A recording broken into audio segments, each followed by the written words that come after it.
ऐसी स्थिति में उन्होंने अपने उसी मित्र के यहाँ अशर्फिया रखने का निर्णय लिया। उन्होंने उस मित्र के पास जाकर उससे प्रार्थना की। मित्र ने उनकी बहुत आवभगत की तथा अपनी ईमानदारी के बारे में डींगे भी मारी। कहने का मतलब यह कि वृद्ध सज्जन के समक्ष स्वयं को विश्वासपात्र बनाने की दृष्टि से उसका मित्र जो भी कर सकता था उसने किया। वृद्ध सज्जन तो यह चाहते ही थे कि वह अपने पास उनकी अशर्फिया रख ले ताकि वे आराम से जा सकें और अशर्फियों की उन्हें कोई फिक्र न रहे। वे अशर्फिया युवक मित्र को देकर चले गए। कुछ दिनों बाद जब वे बाहर से लौटे तो मित्र के यहाँ अशर्फिया वापस लेने गए। इस पर युवक मित्र ने साफ इनकार कर दिया और भौहें चढ़ाकर कहा, तुम जैसे गरीब के पास अशर्फिया कहाँ से आईं? 76। अनोखा न्याय। बूढ़े ने पहले तो यही सोचा कि उनका मित्र मजाक कर रहा है, लेकिन जब उसके रंगढंग को देखा तो उन्हें विश्वास हो गया कि वह अशर्फिया वापस देना नहीं चाहता है। तब बूढ़े ने उससे गिड़गिड़ाकर प्रार्थना की, देखो मेरे पास सिवा उन अशर्फियों के और कुछ भी नहीं है। मैं तो दर-दर का भिखारी बन जाऊंगा। वही मेरे जीवन भर को पूंजी थी। आप भले आदमी हैं, हमारी पुरानी मित्रता है, मेरी परेशानी में काम आए हैं, फिर आपको ऐसी बात शोभा नहीं देती। आपको मेरा धन वापस कर देना चाहिए। बूढ़े की इन बातों से चिढ़कर युवक ने उसे धक्का देकर 2-4 भली बुरी बातें सुनाकर अपने घर से बाहर निकाल दिया। बेचारा बूढ़ा रोता हुआ अपने घर आ गया और पास पड़ोस के लोगों से मदद मांगी, परंतु कोई भी इस परेशानी में उसकी किसी भी प्रकार की मदद नहीं कर सका। अंत में हालात से परेशान होकर उसने अकबर बादशाह के दरबार में फरियाद की। जब अकबर भी इस मामले को निपटाने की तरकीब न सोच पाए तो उन्होंने बीरबल से मदद मांगी। बीरबल ने पहले तो बूढ़े की बात सुनी और फिर उसके युवक मित्र की। दोनों पक्षों के बयान लेकर बीरबल ने वृद्ध सज्जन से पूछा, जिस समय तुमने अशर्फिया अपने मित्र को रखने के लिए दी थीं, क्या उस वक्त वहां कोई मौजूद था? मैं था और मेरा यह मित्र था। एक आम के पेड़ की जड़ पर हम दोनों बैठे थे जब मैंने इसे अशर्फिया दी, वृद्ध सज्जन ने दुखी मन से कहा। बीरबल ने कहा, तब तो तुम्हें उस पेड़ के पास जाकर उससे सारा हाल बता देना चाहिए तथा अपनी गवाही में उसे यहाँ लाना चाहिए। यदि पेड़ तुम्हारे कहने से न आए तो मेरा नाम लेकर कहना। यदि इतने पर भी न आए तो अकबर बादशाह का नाम लेकर कहना, पेड़ तुरंत ही आएगा। बीरबल की बात से बूढ़े को न्याय की उम्मीद जगी और पेड़ के निकट जाने को तैयार हो गया। अशर्फिया हड़पने वाला मित्र वहीं बैठा रहा। जब बूढ़े को गए कुछ देर हो गई तो बीरबल ने अचानक ही युवक से पूछा, क्या बूढ़ा अब तक उस पेड़ के पास पहुंच गया होगा? युवक ने आत्मविश्वास के साथ जवाब दिया, अभी नहीं, क्योंकि वहां जाने का रास्ता बहुत कंकरीली पथरीली धरती तथा झाड़ियों से भरा है, इसलिए देर हो जाना स्वाभाविक है। अनोखा न्याय। 77। यह सुनकर बीरबल को तुरंत समझ आ गया कि यह व्यक्ति झूठ बोल रहा है और इसके ही पास अशर्फिया हैं। फिर भी बीरबल अपने काम में चुपचाप लगे रहे। कुछ देर बाद बूढ़ा वापस आया, उसके मुख पर निराशा छाई हुई थी। आते ही उसने बीरबल से प्रार्थना की, दीवान जी, मैंने उस पेड़ से आपका नाम लेकर यहाँ तक कि अकबर बादशाह का नाम लेकर कई बार प्रार्थना की कि चल मेरी गवाही दे। मैंने उससे कहा कि मेरे जीवन भर की पूंजी का सवाल है, लेकिन वह अपनी जगह से हिला तक नहीं और न ही उसने कोई जवाब दिया। तब बीरबल ने बूढ़े से कहा, जैसे ही तुम उसके पास पहुँचे और अपनी प्रार्थना उसे सुनाई तथा मेरा नाम लेकर उससे प्रार्थना की, वैसे ही वह यहाँ आ गया और उसने मुझे सारा हाल बता दिया। युवक, जो बूढ़े के जाने से लेकर लौटकर आने तक उन्हीं के पास बैठा था, आश्चर्य से पूछने लगा, महाराज, पेड़ यहाँ कब आया था? यदि आता तो मैं भी देखता, मुझे तो दिखाई नहीं दिया। बीरबल बोले, यह तो निश्चित है कि उस पेड़ के पास तुमने इस बूढ़े सज्जन से अशर्फियाँ ली हैं, क्योंकि ऐसा न होता तो मेरे पूछने पर तुम कैसे बता पाते कि पेड़ अभी दूर है, रास्ता भी ठीक नहीं है। इन सब बातों से स्पष्ट है कि अवश्य ही तुम उस पेड़ और उसका रास्ता जानते थे और वह स्थान तुम्हें मालूम था।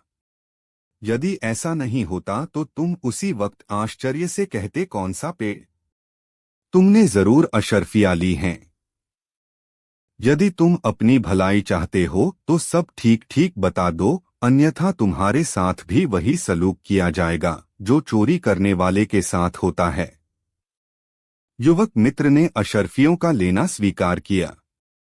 बीरबल की आज्ञा से युवक ने अशर्फियाँ बूढ़े को वापस दे दी। इसके बाद बीरबल ने युवक को शासन के विधान के अनुसार दंड दिया। बादशाह भी बीरबल के इस न्याय से संतुष्ट हुए। शिक्षा: चोर कितना भी शातिर क्यों न हो, कोई न कोई गलती कर बैठता है। P21 ईश्वर अच्छे के लिए करता है। बादशाह अकबर दरबारियों से बिछड़ गए। जंगल में रास्ता खोजते खोजते वह जंगली आदिवासियों के क्षेत्र में पहुंच गए। आदिवासी अपने देवता के आगे उनकी बलि देने की तैयारी करने लगे। अकबर बादशाह अपनी मौत सामने देखकर बहुत डर गए। बादशाह अकबर को शिकार खेलने का बहुत शौक था। एक दिन बादशाह अकबर बीरबल के साथ जंगल में शिकार खेलने गए। म्यान से तलवार निकालते समय अचानक बादशाह की तलवार से उन्हीं की अंगुली थोड़ी सी कट गई। बादशाह दर्द से कराहने लगे और बीरबल से खून रोकने के बारे में पूछने लगे। अंगुली से बहते खून को देखकर बीरबल बोले, ईश्वर जो भी करता है अच्छे के लिए ही करता है। बादशाह को लगा बीरबल उनकी चोट का मजाक बना रहे हैं।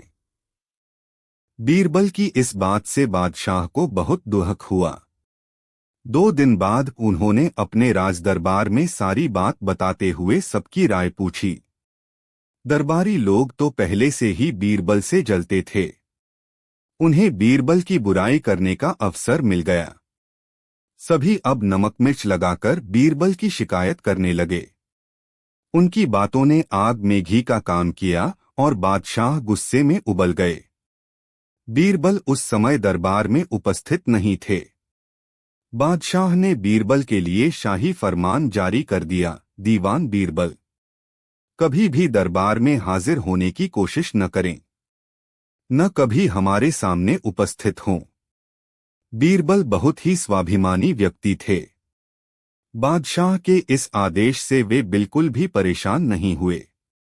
बीरबल ने उसी पत्रवाहक के हाथों जो शाही फरमान लाया था, ईश्वर अच्छे के लिए करता है, 79 अपना पत्र भी उसे दे दिया। उसमें लिखा था, इस बादशाही हुक्म के पीछे भी कुछ अच्छाई छिपी है।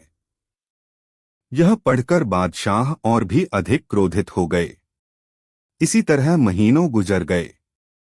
दरबार में बीरबल के न होने से बादशाह के कामों में विघ्न पड़ता था तथा न्याय में देर भी होने लगी थी। साथ ही सच तो यह था कि उनका मन भी नहीं बहलता था, किंतु फिर भी बादशाह ने नाराजगी के कारण बीरबल को बुलाने की कोई जरूरत नहीं समझी। वे सोच रहे थे कि बीरबल खुद आएंगे, वह क्यों अपनी बात से पलटें, आखिर वे बादशाह हैं। दृढ़निश्चयी बीरबल ने भी अकबर के दरबार की ओर मुंह उठाकर नहीं देखा। यदि अकबर बादशाह थे तो वह भी एक सूबे के राजा और पक्के हठी थे, उनका आत्मसम्मान उन्हें झुकने नहीं दे रहा था। समय के साथ साथ बादशाह को बीरबल के आने की कोई उम्मीद नहीं रही। एक दिन बादशाह का महल में मन नहीं लग रहा था और दिल बहलाने के विचार से वे कई दरबारियों के साथ शिकार खेलने चले गए। गलती से बादशाह अकबर अपने दरबारियों से बिछुड़ गए। जंगल में रास्ता खोजते खोजते वह जंगली आदिवासियों के क्षेत्र में पहुंच गए। आदिवासी अपने देवता के आगे उनकी बलि देने की तैयारी करने लगे। अकबर बादशाह अपनी मौत सामने देखकर बहुत डर गए। एक आदिवासी अपने देवता को बलि भेंट करने के लिए गंडासे से उनकी गर्दन काटने ही वाला था कि अचानक उसकी दृष्टि बादशाह की कटी अंगुली पर पड़ गई। अपनी भाषा में वह चिल्लाकर बोला, इस आदमी की बलि नहीं दी जा सकती। यह तो खंडित है, देखो इसकी अंगुली कटी हुई है। इस प्रकार बादशाह उन निर्दयी आदिवासियों के चंगुल से कटी अंगुली होने के कारण छूटे। बादशाह दौड़ते भागते जैसे तैसे अपने महल पहुंचे। अपने महल में वापस आने पर अचानक ही उन्हें बीरबल की कही वह बात याद आ गई। उन्होंने मन में सोचा कि बीरबल ने सच ही कहा था कि ईश्वर जो करता है अच्छाई के लिए करता है, और सत्य बात के लिए मैंने उसे दरबार से निकाल दिया। यदि उस दिन मेरी अंगुली कटी न होती तो आदिवासी अवश्य ही मुझे बलि चढ़ा देते। मैंने बीरबल की बात की अवहेलना की, जिसका परिणाम यह हुआ कि जान जाते जाते बची। 80 ईश्वर अच्छे के लिए करता है। अब बादशाह अकबर अपने किए हुए काम पर बहुत पछता रहे थे। उन्होंने अपनी गलती सुधारने का निश्चय किया और वह स्वयं ही बीरबल के घर पहुंचे। बीरबल ने उनका सम्मानपूर्वक सत्कार किया और उच्चासन पर बैठाया। बादशाह बहुत खुश हुए और बीरबल को गले लगाकर रुथे गले से भारी आवाज में बोले, मुझे मेरे अपराध के लिए क्षमा कर दो बीरबल। मैंने सत्य बात के लिए तुम्हें अपमानित किया। आप और गलती राम राम। कैसी बातें करते हैं जहांपना। यदि आपने दोबारा इन शब्दों का उच्चारण किया तो मैं निश्चय ही जीते जी नरक में चला जाऊंगा, बीरबल ने अनजान बनते हुए कहा। बीरबल के मन में इतना सम्मान और प्रेम देखकर बादशाह मुस्करा पड़े। फिर उन्होंने पिछली रात की सारी बातें बीरबल को विस्तार से बताईं और कहा, तुमने जो बात उस दिन मेरी अंगुली कटने पर कही थी उसका एक एक शब्द सत्य प्रमाणित हुआ। बीरबल चुपचाप सुन रहे थे। बादशाह पुनः बोले, हमारे शाही फरमान के पीछे तुमने लिख भेजा था कि यह बादशाही हुक्म अच्छे के लिए ही हुआ है, इसका क्या मतलब हुआ? मतलब साफ है हुजूर। यदि मैं दरबार में उपस्थित होता तो कल मैं भी शिकार के समय आपके साथ जाता। आप तो अंगुली कटी थी, आंख खंडित थे, इसलिए साफ बच जाते। पर मैं बेमौत मारा जाता, आदिवासी आपकी बजाय मेरी बलि अवश्य चढ़ा देते, बीरबल ने अकबर से कहा। बीरबल की यह बात सुनकर बादशाह बड़े खुश हुए। वे बीरबल को तुरंत अपने साथ पूरे सम्मान के साथ दरबार में ले आए। बादशाह अकबर द्वारा बीरबल को दिया जाने वाला यह सम्मान देखकर दरबारीगण जल उठे। बादशाह ने बीरबल को उनका पद वापस दे दिया। इस प्रकार अकबर बादशाह और बीरबल में परस्पर हास्य विनोद पुनः होने लगा और दोनों के हृदय फिर पहले की तरह मिल गए। ऐसा प्रतीत होता था कि जैसे अब ये दोनों कभी अलग नहीं होंगे। शिक्षा। ईश्वर जो करता है अच्छे के लिए करता है। P80 ईश्वर अच्छे के लिए करता है। अब बादशाह अकबर अपने किए हुए काम पर बहुत पछता रहे थे। उन्होंने अपनी गलती सुधारने का निश्चय किया और वह स्वयं ही बीरबल के घर पहुंचे। बीरबल ने उनका सम्मानपूर्वक सत्कार किया और उच्चासन पर बैठाया। बादशाह बहुत खुश हुए और बीरबल को गले लगाकर रुथे गले से भारी आवाज में बोले, मुझे मेरे अपराध के लिए क्षमा कर दो बीरबल। मैंने सत्य बात के लिए तुम्हें अपमानित किया। आप और गलती राम राम। कैसी बातें करते हैं जहांपना। यदि आपने दोबारा इन शब्दों का उच्चारण किया तो मैं निश्चय ही जीते जी नरक में चला जाऊंगा, बीरबल ने अनजान बनते हुए कहा। बीरबल के मन में इतना सम्मान और प्रेम देखकर बादशाह मुस्करा पड़े। फिर उन्होंने पिछली रात की सारी बातें बीरबल को विस्तार से बताईं और कहा, तुमने जो बात उस दिन मेरी अंगुली कटने पर कही थी उसका एक एक शब्द सत्य प्रमाणित हुआ। बीरबल चुपचाप सुन रहे थे। बादशाह पुनः बोले, हमारे शाही फरमान के पीछे तुमने लिख भेजा था कि यह बादशाही हुक्म अच्छे के लिए ही हुआ है, इसका क्या मतलब हुआ? मतलब साफ है हुजूर। यदि मैं दरबार में उपस्थित होता तो कल मैं भी शिकार के समय आपके साथ जाता। आप तो अंगुली कटी थी, हाथ खंडित थे, इसलिए साफ बच जाते, पर मैं बेमौत मारा जाता। आदिवासी आपकी बजाय मेरी बलि अवश्य चढ़ा देते, बीरबल ने अकबर से कहा। बीरबल की यह बात सुनकर लेकिन किसी भी जवाब से बादशाह अकबर को संतुष्टि नहीं हुई। अंत में उन्होंने बीरबल की तरफ सवालिया दृष्टि से देखा। बीरबल बोले, हुजूर, उसे मिठाई खिलानी चाहिए। बीरबल का उत्तर समझकर बादशाह अकबर मुस्कराए और कहा, यह तो तुमने खूब अच्छी बात कही, पर उस हिमाकत करने वाले को मिठाई क्यों खिलानी चाहिए? बीरबल ने विश्वास के साथ निवेदन करते हुए कहा, बादशाह सलामत। आपकी दाढ़ी नोचने वाले प्यारे नन्हे मुन्ने शहजादे या शहजादी के अलावा कोई हो ही नहीं सकता। बीरबल के जवाब को सुनकर सब दरबारी दंग रह गए। शिक्षा: किसी भी बात पर प्रतिक्रिया देने से पहले उसका अर्थ समझ लेना चाहिए और बच्चों को सजा नहीं बल्कि प्यार देना चाहिए। 16. बादशाह का नाखून। मुझे इस रोग की ऐसी दवा ज्ञात है जिसके लगाने से सिर्फ 5 दिन में नाखून आना शुरू हो जाता है। मेरे गुरु का कहना है कि यह दवा कभी भी बेअसर नहीं होगी, लेकिन मैं जिन दवाओं के नाम बताऊं आप उन्हें मंगवा दीजिए। एक बार युद्ध करते समय एक बादशाह का अंगूठा कट गया। उस बादशाह ने राज्य के बड़े से बड़े हकीमों से उसका इलाज कराया, मगर किसी प्रकार का फायदा नहीं हुआ। बहुत अच्छे इलाज से इतना हो गया कि अंगूठे में मांस तो आ गया, परंतु नाखून नहीं आ पाया। बादशाह ने क्रोध में आकर सब हकीमों को जेल में डलवा दिया और कहा, हमारे अंगूठे पर नाखून आने के बाद ही तुम लोग छूट सकोगे, नहीं तो तुम इस जेल से कभी नहीं छूटोगे। इसके बाद उसने यह कानून ही बना दिया। यदि कोई वैद्य का काम करता पाया जाता तो बादशाह उसे अपने पास बुलाकर नाखून की औषधि पूछता। अगर वह न बता पाता तो उसे जेल में डाल दिया जाता था। यह देखकर राज्य के सभी हकीम डरे हुए थे। बहुतों ने तो वैद्य का काम ही छोड़ दिया और कितने ही इधर-उधर छिप गए। रोगियों को चिकित्सा के लिए वैद्य मिलना मुश्किल हो गया और देश में चिकित्सा अव्यवस्था फैल गई। यह खबर फैलते फैलते दिल्ली तक अकबर बादशाह के पास पहुंची। अकबर बादशाह को बहुत आश्चर्य हुआ। उन्होंने गरीब जनता को इस अत्याचार से छुड़ाने के लिए बहुत बड़ी सभा करके इस समस्या का हल पूछा। 64. बादशाह का नाखून। बीरबल भी वहां मौजूद थे।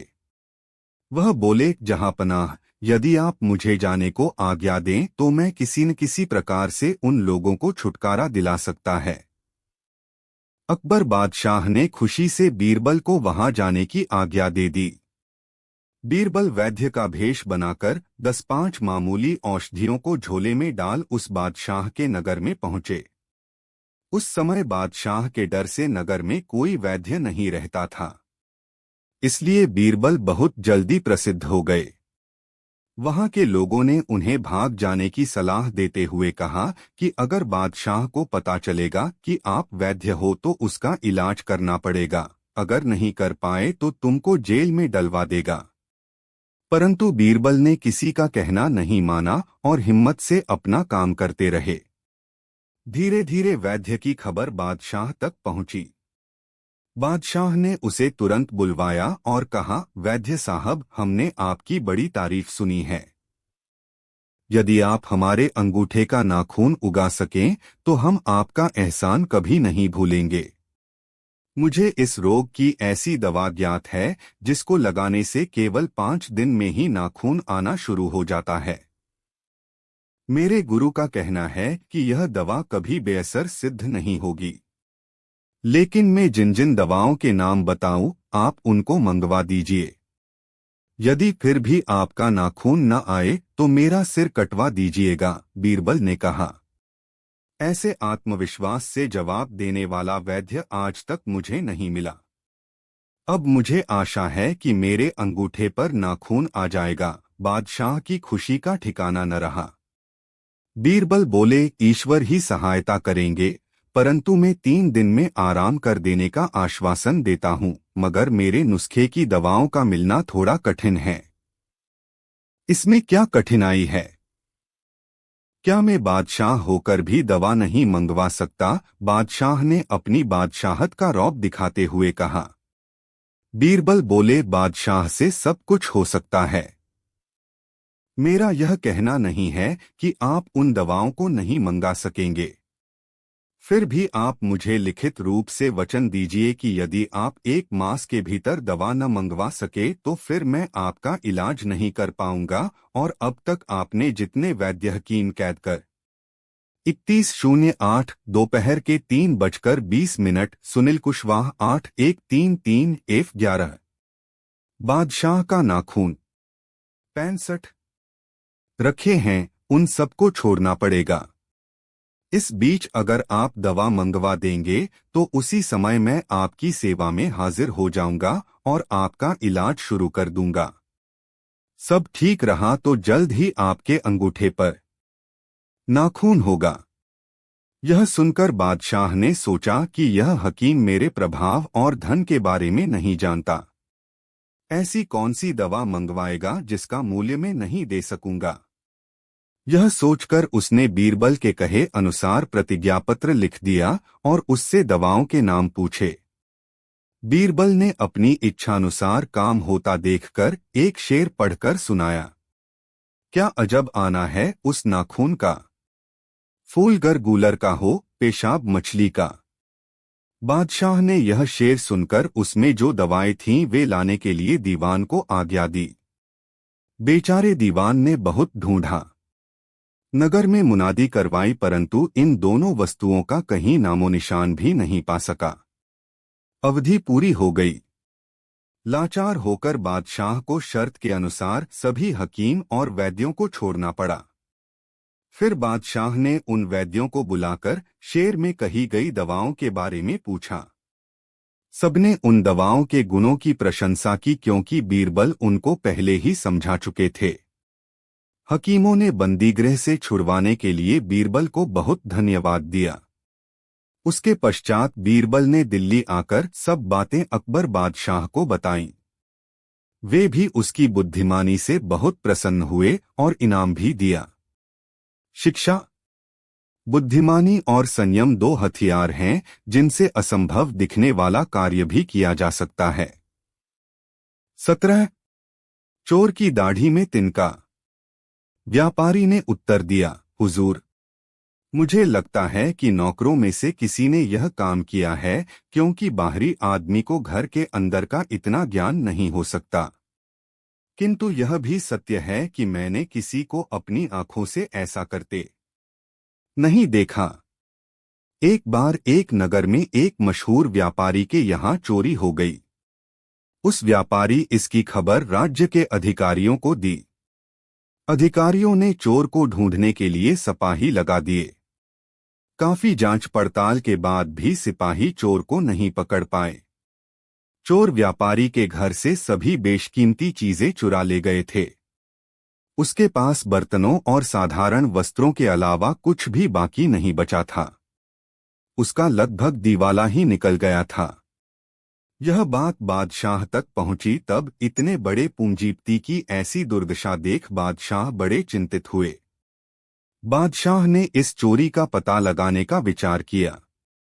उन्होंने बीरबल से सारा हाल कहकर चोर को माल सहित बरामद करने का आदेश दिया। बीरबल ने बादशाह की आज्ञा का पालन करते हुए उस व्यापारी को बुलवाया जिसका माल चोरी हो गया था। इसके बाद उससे पूछा, तुम्हें किसी पर शक है?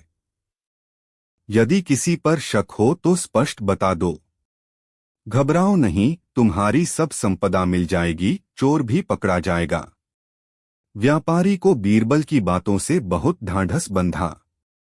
बादशाह भी उस समय वहां मौजूद थे।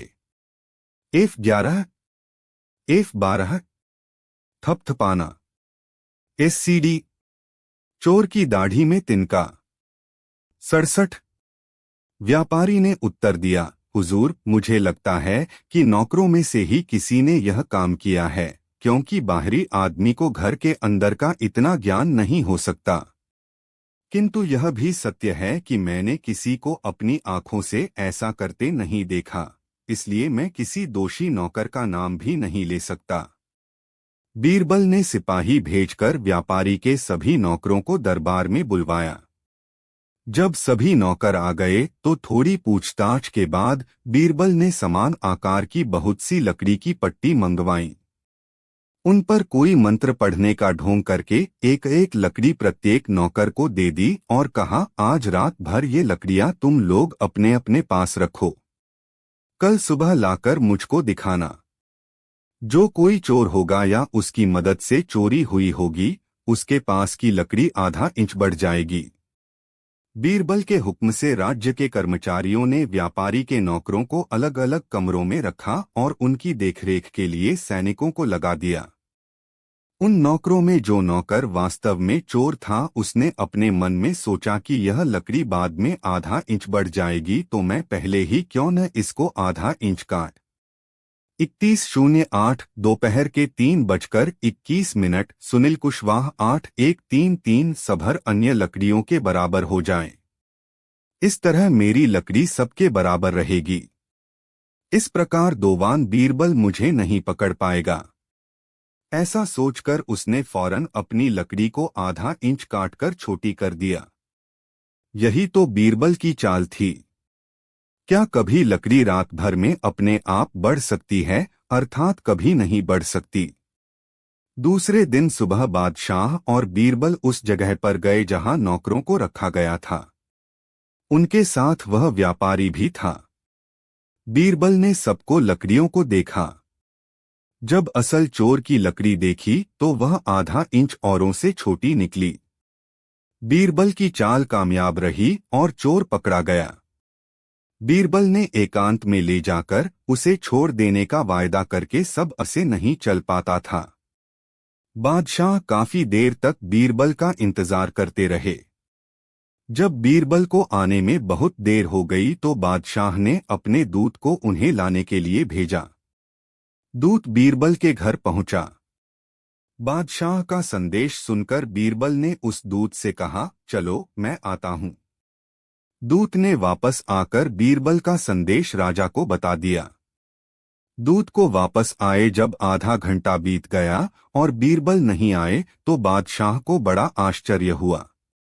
किंतु उसी क्षण उन्होंने सोचा कि हो सकता है किसी जरूरी काम से वह रुके हों। प्रतीक्षा करते करते जब बहुत समय गुजर गया तो बादशाह को बीरबल की प्रतीक्षा असहनीय हो उठी। तब उन्होंने दूसरे दूत को भेजा। इस दूत को भी बीरबल ने यह कहकर भेज दिया कि वह अभी आते हैं। दूत ने आकर कहा, जहांपनाह, वे कह रहे हैं, चलो मैं आता हूं। बादशाह को सुनकर ढांढस बंधा। बादशाह को लगा कि अब तो बीरबल अवश्य ही आ जाएंगे। 1 घंटा फिर बीत गया किंतु बीरबल का कहीं अतापता नहीं था। अब बादशाह झुंझला उठे। बीरबल के प्रतिद्वंद्वियों को अच्छा अवसर मिल गया। उन्होंने बीरबल के जिद्दी बेटा 55 बारे में बड़ाई करके बादशाह के गुस्से को भड़का दिया। इस बार उन्होंने 2 हथियारबंद सिपाही भेजे और हुक्म दिया कि बीरबल को पकड़कर ले आओ। बादशाह का हुक्म मानकर सिपाही वहां चले तो गए किंतु बीरबल को पकड़कर ले आना हंसी खेल नहीं था। सिपाही असमंजस में थे और भय से कांप रहे थे। डरते डरते एक सिपाही ने बादशाह का संदेश बीरबल को कह सुनाया। यह सुनते ही बीरबल समझ गए कि अब देर करना उचित नहीं है। वे शीघ्र ही कपड़े आदि बदलकर उन्हीं सिपाहियों के साथ सभाभवन की ओर चल दिए। दरबार में पहुंचकर बादशाह को अदब से सलाम किया और अपने स्थान पर बैठ गए। बादशाह ने बीरबल से हुक्म न मानने और दरबार में समय से उपस्थित न होने का कारण पूछा। बीरबल बोले, जहांपनाह, मेरा छोटा लड़का रो रहा था और मैं उसे बहलाकर चुप कराने की कोशिश कर रहा था, लेकिन अभी तक वह शांत नहीं हुआ है। यह सुनकर बादशाह बोले, यह तुम्हारी कोरी बनावटी बात है। लड़के को बहलाने के बहाने तुम मुझको बहलाना चाहते हो। अच्छा बताओ, ऐसी कौन सी बात थी जिसके लिए लड़का रो रहा था? वह जो चाहता था उसे दे देते तो लड़का नहीं रोता। लड़के का बहाना बनाकर तुमने मेरी आज्ञा का उल्लंघन किया, यह अच्छा नहीं हुआ। यदि सचमुच तुम लड़के के रोने का प्रमाण नहीं दोगे तो तुम्हें निश्चित ही सजा दी जाएगी। बीरबल बोले, जहांपनाह, मैंने लड़के को शांत करने का बहुत प्रयत्न किया किंतु लड़का मानने को तैयार ही नहीं था, चुप ही नहीं हो रहा था। बादशाह के कारण पूछने पर बीरबल ने आगे बताया, जहांपनाह सुनिए, मैं शुरू से अंत तक सब बातें बताता हूँ। लड़का बहुत रो रहा था। मैंने उससे पूछा, बेटा क्या लेगा, क्यों रो रहा है? पहले तो उसने